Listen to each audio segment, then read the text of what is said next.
Just like your sewing machine has presser foot pressure adjustment, the BERNINA L 850 serger does as well. Now I will tell you, this is probably not something you have to adjust very often. If you are finding that your fabric's coming out a little wavy, differential feed will be what you want to probably adjust first, but there is a time when working on really stretchy fabrics or even some really heavy fabrics that adjusting the foot pressure could actually help with the final look of the seam. You'll notice that number 4 has been highlighted. So if it does get moved, you know that 4 is where you're going to come back to. So most of the time, just make sure it's left there.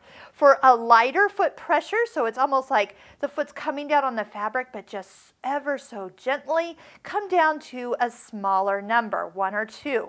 For heavy, heavy fabrics that just might need a little bit extra oomph when sitting on that fabric, go ahead and go all the way up to the highest number, which is 6. Leave yourself a little reminder to put it back to normal so it doesn't throw you off for future fabrics.